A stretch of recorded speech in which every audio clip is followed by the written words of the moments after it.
up and we're going into each lobe. The lobar go into one lobe, one at a time. So it segments up and it goes into a lobe, and that's called the lobar or secondary thrombus.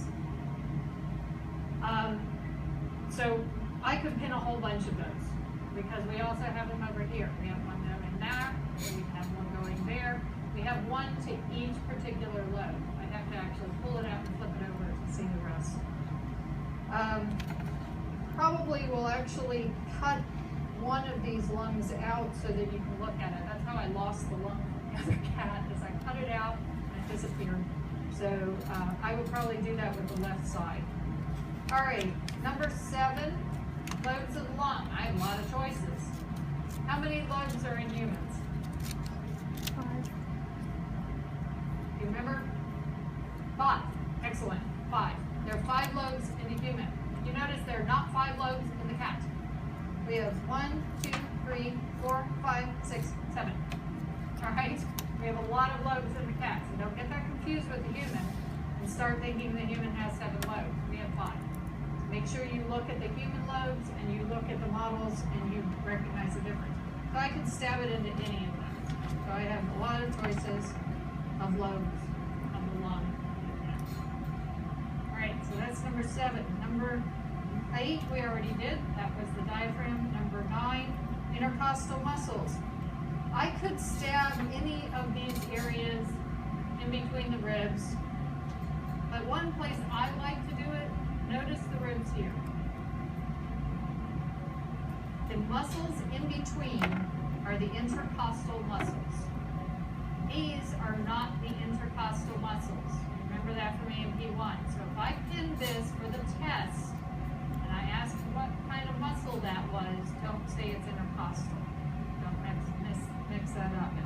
It'll more than likely be marked as none of the above, because you already got tested on that. All right? All right, so that's number 9. Number 10 and number 11. We're looking at the serous membranes. Do you remember for serous membranes, which one, if it's visceral or parietal, is going to cover organs? Visceral covers the viscera, covers the organ.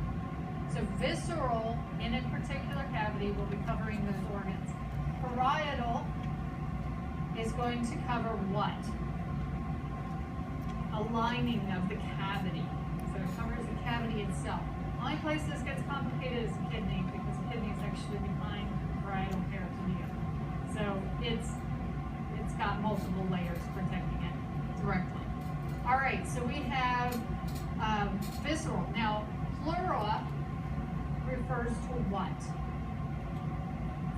Pleura refers to lung. So it's the lung cavity. So a visceral pleura would be the covering of the organs in the pleural cavity.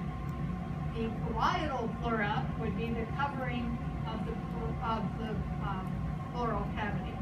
So it would be the lining of that cavity. Don't get confused on the test when you're looking at it and you see parietal and you go, ooh, it's been to the parietal. Check the next word. Make sure it says pleura for the lung, peritoneum for the abdomen, or whatever, okay? Because you have to be careful. You can choose parietal peritoneum, and it's actually in the thoracic cavity, it's in the pleural cavity, so don't get that wrong. Be very careful about that. Okay, so how would I pin those?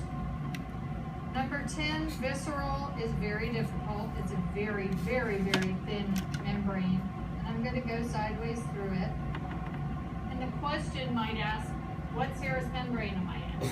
So you have to be careful about the questions on the test, and make sure you read them carefully and see what it is you're supposed to be looking at. Because this could also be the lobe of the lung. So you need to see, am I asking about a serous membrane or am I asking about an organ? So be careful about that.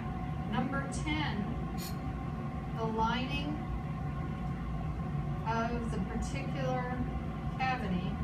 I might be able to get it. It's starting to dry out. I'm not going to get it easily.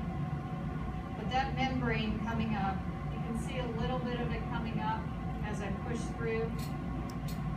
I try to get it through it, but as the cat gets more dried out, it doesn't slide through very easily.